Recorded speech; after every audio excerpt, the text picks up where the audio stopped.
Bonjour, voici un exemple d'utilisation sur GeoGebra 4.2 pour MAN 4.145 de la fenêtre de calcul formel. La voici apparaître. Alors je vais faire un petit exemple. Je vais faire 7x plus 3 égale 4. Voici une brave petite équation. Vous noterez que j'ai mis l'espace entre 7 et x. Si j'avais laissé à coller, il pourrait penser que c'est une variable qui s'appelle 7x. Je vais reprendre l'équation précédente en notant $. Je retire 3. Et le 3 va se retirer à chacun des membres.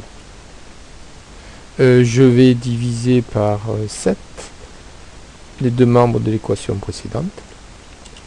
Et voilà ce que j'obtiens. Je peux retrouver ce résultat en écrivant l'ensemble des solutions. Je tape solution. J'écris équation, je marque $, la référence à la ligne 1.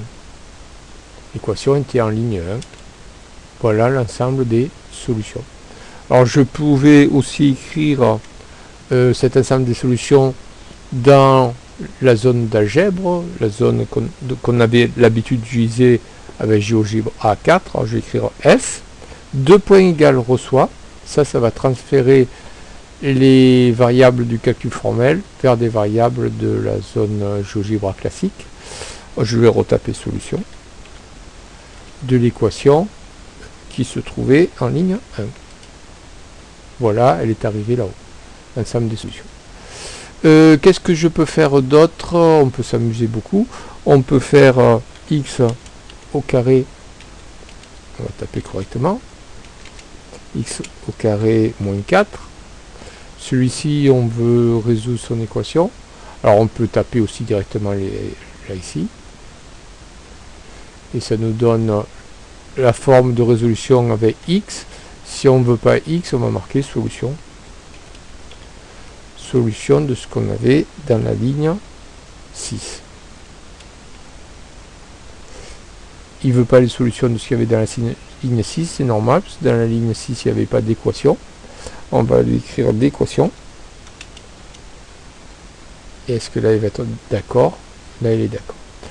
On peut travailler sur la factorisation, on peut travailler sur... On va factoriser. Factoriser 124. Factorisation arithmétique.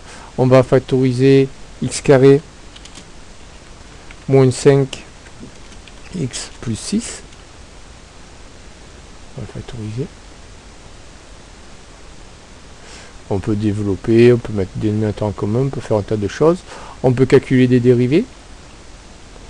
X logarithme de x, sa dérivée,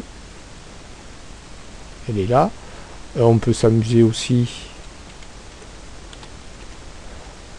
en recherchant des primitives, écrit intégrale de x logarithme de x moins x.